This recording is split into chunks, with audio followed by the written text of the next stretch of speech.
On aimerait souhaiter la bienvenue à tous ceux qui sont à l'écoute ce soir et nous vous souhaitons la bienvenue. Donc, avant de lire dans la parole de Dieu, nous allons demander que le Seigneur puisse nous bénir ensemble. Notre Père, au nom du Seigneur Jésus, nous venons à toi te remercier pour ton Fils. Nous te rendons grâce de toutes les bénédictions que nous avons en ta personne. Et s'il y a une bonne nouvelle ce soir, c'est à cause de ce qu'il a fait. Et nous sommes conscients de nos limites. Et c'est pour cela que nous voulons demander que ton Saint-Esprit puisse être à l'œuvre ce soir, utilisant ta parole et les commentaires qui vont être donnés et rendre les choses plus faciles. Nous savons qu'il y a peut-être nos amis qui sont avec nous ce soir, qui ne sont pas encore sauvés. Et il y en a qui aimeraient ça être sauvés, et nous prions que tu vas les sauver ce soir. Et il y en a qui peut-être ne voient pas pourquoi est-ce que c'est important d'être sauvés ce soir, aujourd'hui.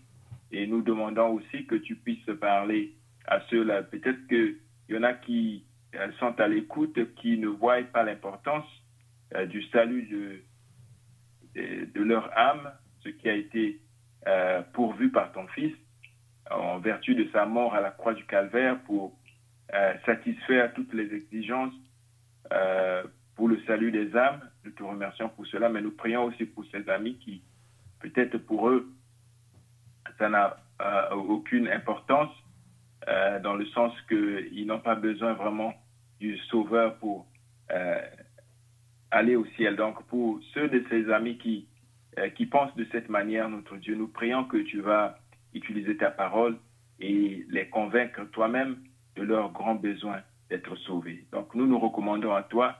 Prions donc ta présence avec nous et ta riche bénédiction dans le salut des âmes. Fais en sorte que le Seigneur Jésus puisse être exalté et glorifié pendant la prédication de l'Évangile. Nous nous recommandons à toi au nom du Seigneur Jésus-Christ. Amen. Donc, nous allons commencer la lecture dans l'Évangile selon Jean, au chapitre 5.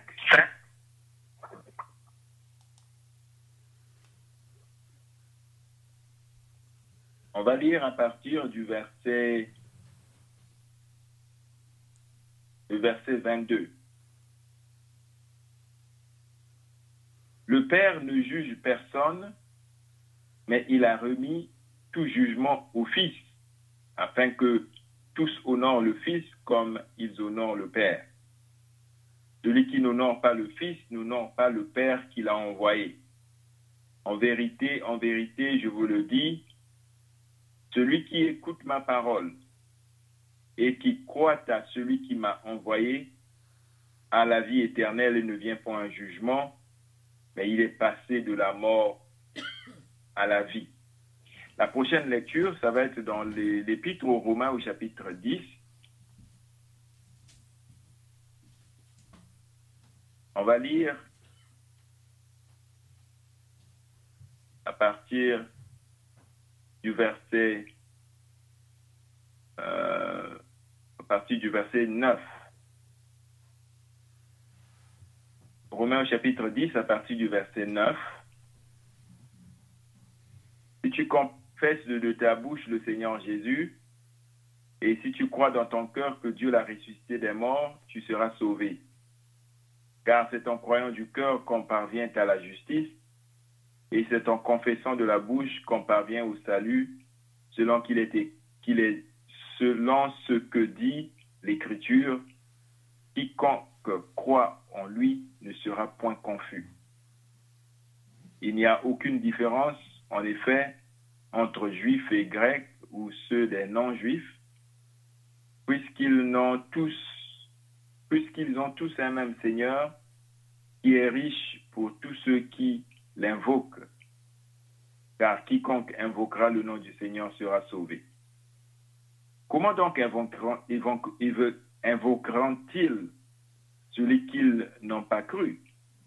Et comment croiront-ils en celui dont ils n'ont pas entendu parler? Et comment en entendront-ils parler s'il n'y a personne qui prêche? Et comment y aura-t-il des prédicateurs s'ils ne sont pas envoyés?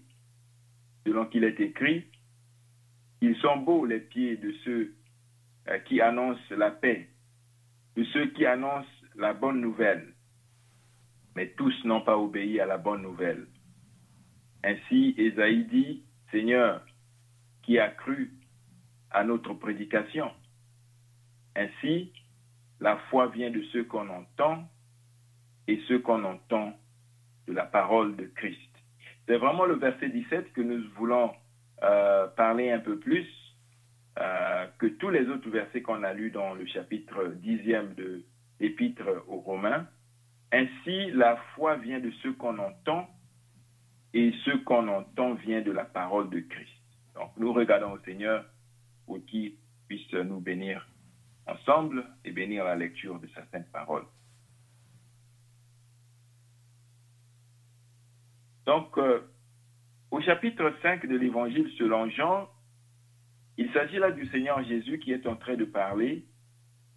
Il dit, dans cet élan des paroles qui s'adressaient aux gens de l'époque qui étaient là debout avec lui, qui étaient ensemble avec lui plutôt, il dit en vérité, et d'ailleurs le verset 22 que nous avons lu, c'est que le Père ne juge personne. Le Père ne juge personne. Ce n'est pas lui qui va être le juge. Mais il a remis tout jugement au Fils, c'est-à-dire au Seigneur Jésus-Christ. Et là, il dit au verset 24, en vérité, je vous le dis. Celui qui écoute ma parole, ça c'est le premier point. Celui qui écoute ma parole. Le deuxième point, c'est et celui qui croit, celui qui m'a envoyé. Ça c'est le deuxième point, a la vie éternelle et ne vient point en jugement. Ça c'est le troisième point. Ça veut dire qu'il est passé de la mort à la vie. Donc, une des choses que nous comprenons ici, c'est que les personnes à qui le Seigneur parle, les personnes qui vont écouter, les personnes qui vont croire, les personnes qui vont avoir la vie éternelle et qui ne vont pas aller au jugement, ce sont des personnes qui sont mortes.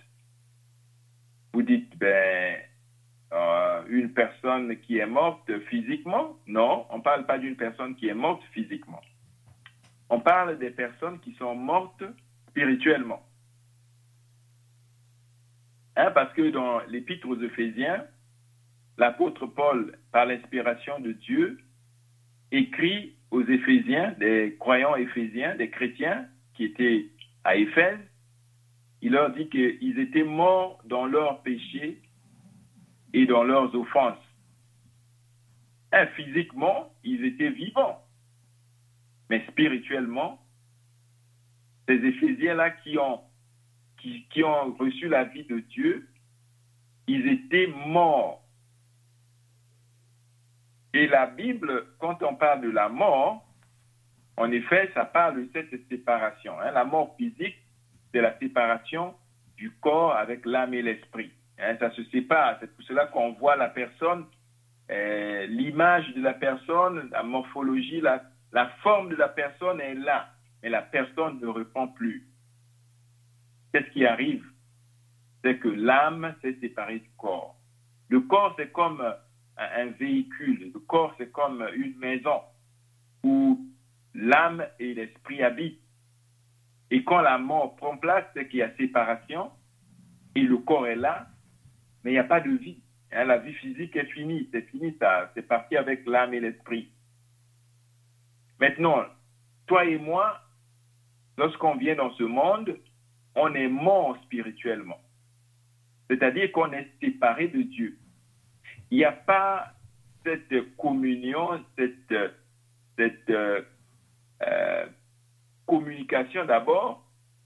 Ça n'existe pas, ça. On ne connaît pas Dieu. Dieu est complètement étranger. Et là, on entend parler de lui.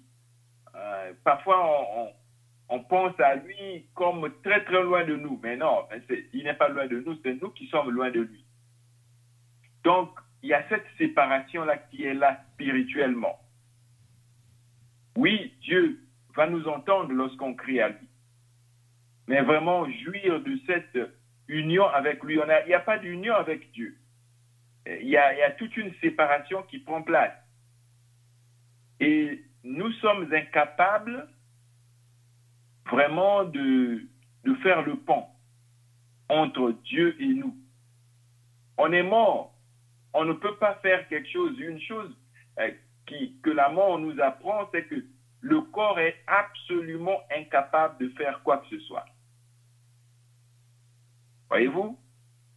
Donc, ici, là, il dit que la personne est passée de la mort à la vie. Mais la mort spirituelle que nous parlons ici, c'est à cause du péché. C'est à cause du principe du péché qui habite en nous. Ce péché est entré dans le monde. Il n'y avait pas toujours le péché. Vous dites, mais quand est-ce que le péché est entré? Oui, comme par un seul homme, Adam, le péché est entré dans le monde. Et le péché, la mort s'est suivie. Donc la mort physique est la conséquence directe de la mort spirituelle, de l'entrée du péché. Parce que la mort spirituelle a pris place une fois que le péché est entré dans le monde. Voyez-vous? Donc, on n'est pas un enfant de Dieu. Lorsque nous venons dans ce monde, on n'est pas un enfant de Dieu. Non, non, on devient un enfant de Dieu. Une fois qu'on a la vie de Dieu. C'est ça que le Seigneur Jésus parle ici de la vie éternelle. Et non seulement c'est une vie éternelle quant à sa durée, mais c'est la vie éternelle quant à sa qualité. Voyez-vous? Donc, toi et moi, à cause de nos parents, à cause de l'héritage que nous avons de nos parents, Adam et Ève, peu importe la couleur de la peau, le continent qu'on vient, l'éducation qu'on a, la richesse qu'on en possède ou la richesse qu'on n'en possède pas, on n'est pas né enfant de Dieu. On est mort dans nos péchés. On est loin de lui. Il n'y a pas de communication, il n'y a pas de communion. On est séparé de lui. Voyez-vous? Et donc, à cause de ça, nous avons besoin de la vie éternelle que le Seigneur nous parle ici. Pour que nous puissions être réconciliés à lui. Pour que nos péchés soient effacés. Pour qu'on puisse être sauvés de nos péchés, la conséquence de nos péchés, qui est le lac de feu et l'enfer. Voyez-vous, toi et moi, nous péchons parce que nous sommes des pécheurs. Le mensonge, le vol, la tricherie, l'envie, l'ivrognerie. Et la liste continue. Et que bien souvent, on se sent confortable avec ça. Le péché. Dieu n'est jamais confortable avec le péché. Non, Dieu ne compromet pas avec le péché. Le péché est grave, cher ami, avec Dieu. Et dans nos péchés morts, nous ne pouvons pas entrer au ciel. On a besoin que nos péchés soient pardonnés. Et le pardon des péchés n'est pas donné par un homme. Ce n'est pas en confessant nos péchés qu'on a le pardon des péchés. Non, non, non. Le pardon des péchés se trouve dans une personne. Lorsqu'on reçoit la personne, le Seigneur Jésus.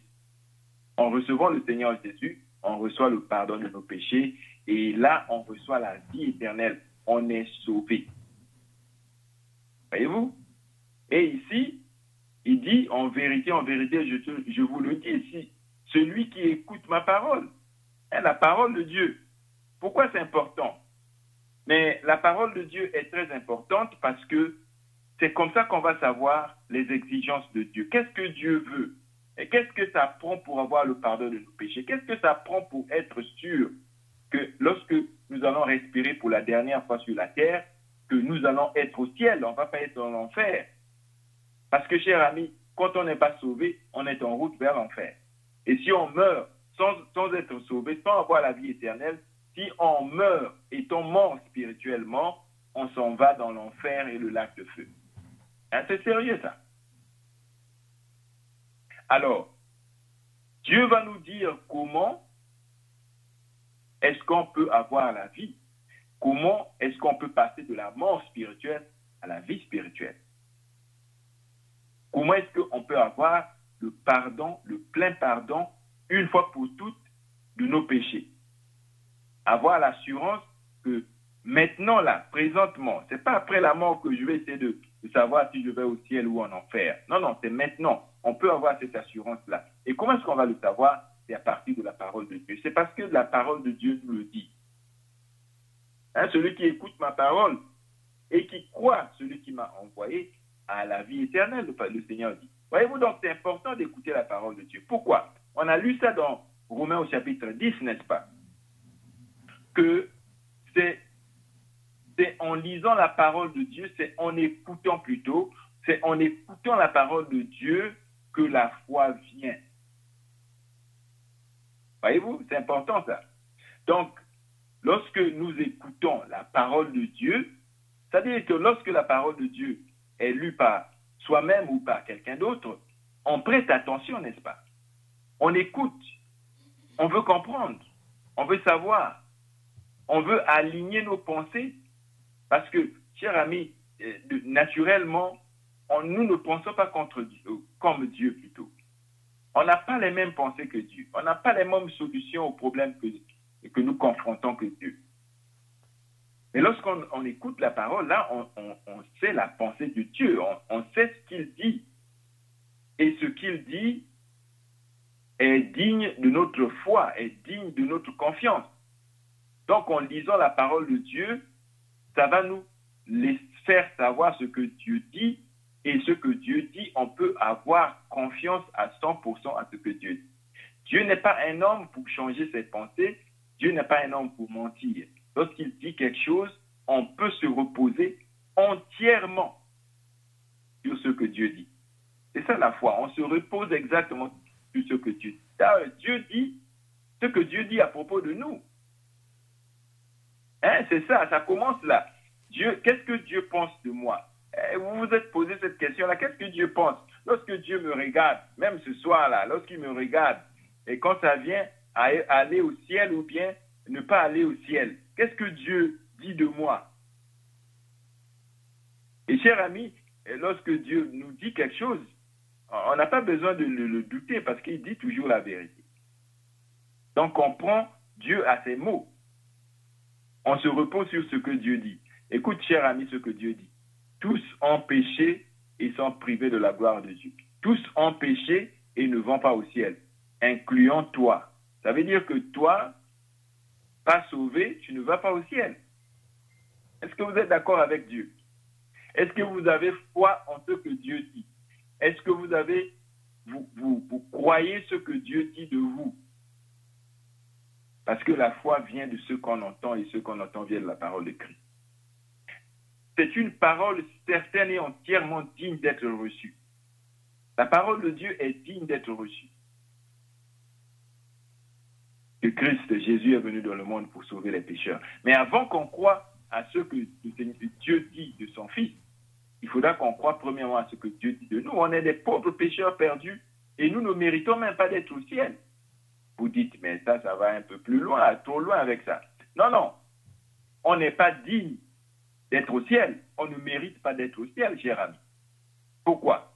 À cause de nos péchés. Pourquoi? Parce que Dieu le dit. Voyez-vous, moi, je n'ai que ce que Dieu dit ce soir. Et ce ne sont pas les pensées des chrétiens. Ce n'est pas mes pensées. Et ce n'est pas des pensées d'un groupe de chrétiens qui se sont mis ensemble avec des bonnes intentions possibles et ils ont été aidés par Dieu pour le faire. Non, ça c'est la parole de Dieu. Dieu n'a pas besoin d'être conseillé par qui que ce soit. En tout cas pas par les hommes, ni toute autre créature. Dieu est souverain et Dieu exprime ses pensées dans sa parole et il dit de toi que tu ne vas pas au ciel comme tu es. Tu n'as pas de droit au ciel à cause de nos péchés. Et on le sait parce que Dieu le dit. Tous ont péché, sans exception. Depuis Adam jusqu'à maintenant, à l'exception du Seigneur Jésus, tous les hommes qui ont vécu sur cette terre, ce sont des pécheurs perdus. Donc tous ont péché, sont privés de la gloire de Dieu. Est-ce que vous croyez ça? Vous croyez que vous avez péché et péché assez pour que vous méritiez l'enfer? Vous avez péché assez que Dieu ne permettra jamais que vous entrez dans le ciel, dans vos péchés, et que la place que toi tu mérites, c'est l'enfer et le lac de feu. Est-ce que vous croyez Dieu? Mes chers amis, si vous croyez Dieu, voyez-vous, Dieu a la bonne nouvelle pour cela. Parce que la même manière que vous croyez Dieu lorsque Dieu parle de vous, ça va être la même manière que vous allez croire à Dieu lorsqu'il parle de son Fils. Et vous voyez, dans le passage que nous avons lu ensemble, dans Romains, il dit, si tu confesses de ta bouche le Seigneur Jésus et tu crois dans ton cœur que Dieu l'a ressuscité des morts, tu seras sauvé. Comment est-ce qu'on sait? Et c'est parce que la parole de Dieu nous le dit. Nous, on n'était pas là 2000 ans passés lorsque le Seigneur Jésus est ressuscité. Ça, c'est vrai, ça. Il est ressuscité. Mais comment on le sait? Ah ben, c'est parce que tout le monde le croit. Non, non, pas du tout. On le sait parce que c'est la parole de Dieu qui le dit. Et là, ça continue en disant, c'est en croyant du cœur qu'on parvient à la justice. C'est en confessant de la bouche qu'on parvient au salut, selon ce qu'il est écrit, quiconque croit en lui ne sera point confus. Il n'y a aucune différence, en effet, entre juifs et les non-juifs ou les grecs ici, puisqu'ils sont tous un même Seigneur, qui est riche pour tous ceux qui l'invoquent, car quiconque invoquera le nom du Seigneur sera sauvé. Et là, la question revient, mais comment donc invoqueront-ils celui qu'ils n'ont pas cru? On ne peut pas invoquer quelqu'un qu'on n'a pas cru. Hein, on invoque la personne, on fait appel à la personne, on crie vers la personne, on dépend sur la personne qu'on croit. Vous n'allez pas invoquer votre ennemi pour vous sauver, n'est-ce pas? Non, on ne va pas invoquer le diable pour nous sauver ou les démons pour nous sauver, pas du tout. On invoque la personne qu'on croit, qu'on dépend sur la personne. Hein, il dit, mais comment donc invoqueront-ils celui qui n'ont pas cru? Et comment croiront-ils en celui qui n'ont pas entendu? Donc, voilà. Donc, on va croire si on entend la personne. Et c'est pour cela qu'on a lu, le Seigneur a dit, celui qui écoute ma parole. On entend, on lit sa parole, on entend sa parole, on écoute sa parole. Il dit, mais comment donc croiront-ils en celui qui n'ont pas entendu parler? Donc, ils ne peuvent pas, à moins que quelqu'un nous parle du Seigneur Jésus, on ne peut pas savoir de qui il s'agit. Donc, et là, la prochaine question, c'est, mais comment? Il dit, et comment entendront-ils parler s'il n'y a personne qui prêche? Donc, ça dit qu'on invoque celui qu'on croit. Et on en croit celui qu'on a entendu parler. Et puis, on entend parler s'il y a quelqu'un qui parle de lui. Donc, s'il y a quelqu'un qui prêche. Et comment il y aura des prédicateurs qui ne sont pas envoyés par qui? Envoyés par Dieu. Et c'est pour cela qu'il dit que c'est beau les pieds de ceux qui annoncent la paix, de ceux qui annoncent la bonne nouvelle. La bonne nouvelle du salut. Que toi et moi, nous pouvons être sauvés. On peut avoir le pardon de nos péchés. La bonne nouvelle du salut. Mais tous n'ont pas obéi, malheureusement. Comme ce soir, on vous parle de lui, afin que vous puissiez écouter sa parole. Et il dit, mais tous n'ont pas obéi à la bonne nouvelle. Et d'après ce que le prophète a même prophétisé à l'avance, qui a cru à notre prédication? Il dit, mais la façon pour laquelle, la raison pour laquelle il faut qu'il y ait des prédicateurs qui vont prêcher afin que les personnes puissent entendre parler et que les personnes vont croire en lui, afin que les personnes puissent l'invoquer, c'est parce que la foi vient, la confiance qu'on a au Seigneur, ça vient de ce qu'on entend. Et ce qu'on entend vient de la parole de Christ. Écoutez la parole de Christ. En vérité, je vous le dis, celui qui écoute ma parole, dit le Seigneur Jésus, dit le Christ de Dieu, et qui croit celui qui m'a envoyé, qui croit en celui qui m'a envoyé, a la vie éternelle. Le moment qu'on croit au Seigneur Jésus, on croit à ce que le Père dit de lui. Qu'est-ce que le Père dit? On dit que le Père a envoyé le Fils pour qu'il puisse être le pour qu'il soit le sauveur du monde. Le Père a envoyé son Fils pour qu'il accomplisse l'œuvre de la croix, l'œuvre salutaire. C'est pour cela que le Seigneur Jésus est allé à la croix et là, il a porté en son corps les péchés du monde, tes péchés et mes péchés, les péchés du monde entier depuis Adam à la dernière âme qui aurait jamais vécu pécheur sur cette terre. Le Père l'a envoyé pour qu'il puisse payer pour les péchés du monde. Et il a dit que tout est payé. Il a eu la victoire à la croix. Il a été enseveli et il est ressuscité le troisième jour selon les Écritures. C'est ce que la parole de Dieu dit. Et celui qui croit, lui qui l'a envoyé, qui reçoit le témoignage de Dieu, que ce que Dieu dit de son Fils, c'est vrai ça. Il est mort pour les pécheurs et il est mort pour moi.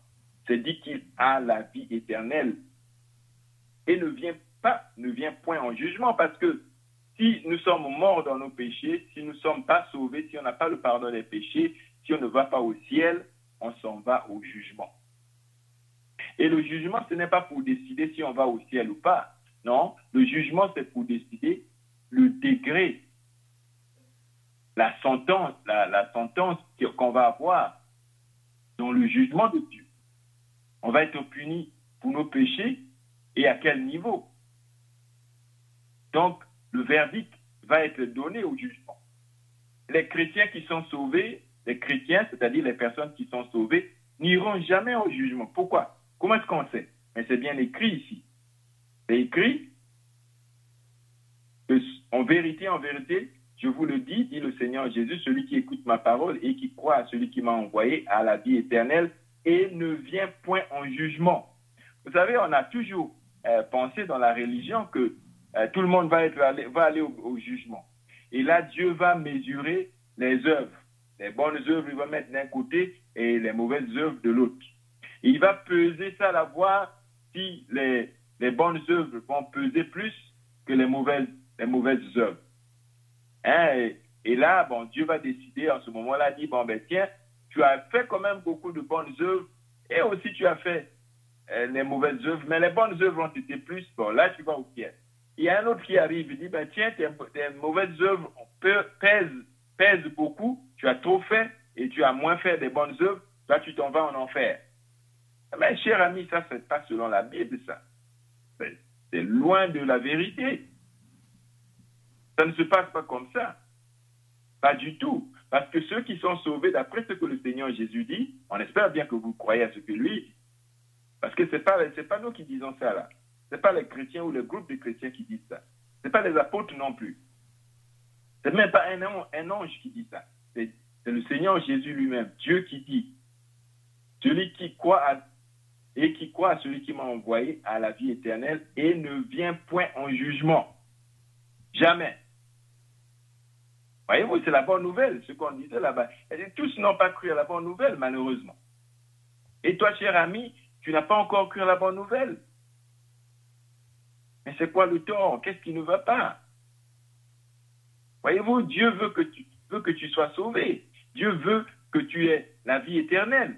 Dieu veut que tu sois au ciel. Dieu ne veut pas que tu ailles au jugement. C'est pour cela qu'il a envoyé son Fils, afin qu'il meure à la croix en portant nos péchés, en portant notre jugement. Et il dit, celui qui croit en moi a la vie éternelle.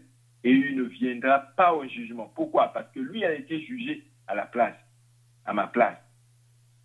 C'est ça le pécheur qui vient à reconnaître ça et à croire au Seigneur Jésus en disant que lorsqu'il est mort, il a pris mon jugement. C'est pour cela qu'il n'y a plus de jugement pour moi. Pourquoi? Parce que lui, il a pris mon jugement.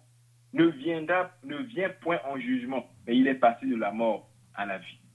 Quelle bonne nouvelle. Voyez-vous, si vous croyez réellement que vous n'avez pas de droit au ciel et que ce que vous méritez, ce sont les flammes du lac de feu, ça serait une bonne nouvelle. Parce que vous n'avez besoin de rien faire. Simplement de croire Dieu, de ce qu'il dit de vous et de ce qu'il dit de son Fils. Et le salut se trouve en lui, dans le Seigneur Jésus, le moment que vous croyez en lui, que vous le recevez, que vous mettez votre confiance en lui.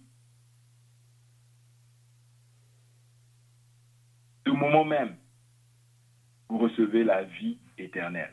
Quelle bonne nouvelle. Et ça devrait réjouir le cœur de tout le monde, de tous les pécheurs du monde entier. Parce que la provision que Dieu a faite est absolument suffisante pour sauver tout le monde entier, tout le monde des pécheurs. Riche ou pauvre, noir ou blanc, éduqué, non éduqué, peu importe. La provision de Dieu est disponible pour tous. Mais tous n'ont pas obéi à la bonne nouvelle, malheureusement. On espère, cher ami, que toi, tu ne vas pas être parmi les tous qui n'ont pas obéi. Mais à tous ceux qui l'ont reçu, à tous ceux qui croient en son nom, elle a donné le pouvoir de devenir enfant de Dieu. On espère bien que tu vas être parmi les tous qui l'ont reçu. Tous qui croient en son nom. Et non pas ici, là, comme c'est dit, à tous ceux qui n'ont pas obéi. Oh, cher ami, on vous présente ce sauveur débonnaire devant vous ce soir. On veut que vous l'écoutiez, ce qu'il dit de vous. Et on veut que tu écoutes la parole de Dieu, de ce que Dieu dit de son Fils, de ce que le Seigneur parle de lui-même. Et de là, de vous reposer entièrement sur l'œuvre salutaire que le Seigneur a fait à la croix du Calvaire, qui a complètement satisfait Dieu. Et Dieu est maintenant absolument disposé à sauver tous ceux qui croient en son Fils. Le moment que vous croyez en lui, cher ami, vous recevez la vie éternelle, vous êtes prêts pour le ciel, vos péchés sont complètement pardonnés, vous ne viendrez jamais en jugement. Jamais. Et c'est cette assurance-là qui vient de la parole de Dieu. Donc j'espère que, avant qu'il soit éternellement trop tard, vous allez vous tourner vers le Seigneur et le recevoir lui, même ce soir. Parce que vous n'avez pas de raison vraiment, cher ami. Et puisque vous n'avez rien à faire, et vous ne pouvez rien faire non plus. Et donc, le salut est là. Et l'offre est là. Et c'est vraiment à toi de prendre ça pour toi-même. Et le moment que vous le prenez, vous avez la vie éternelle, vous êtes né dans la famille de Dieu, vous ne viendrez plus jamais en jugement. Absolument jamais. On espère que ça va être votre portion. Prions au Seigneur. Notre Père, au nom du Seigneur Jésus, nous voulons nous recommander entre tes mains à la fin de cette réunion. Nous te remercions pour le salut qui se trouve dans la personne du Seigneur Jésus. Et nous recommandons nos amis qui sont avec nous, pas encore sauvés.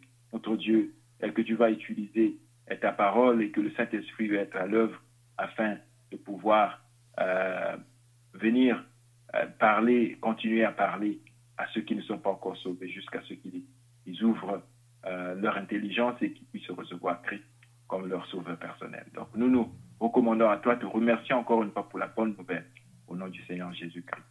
Amen.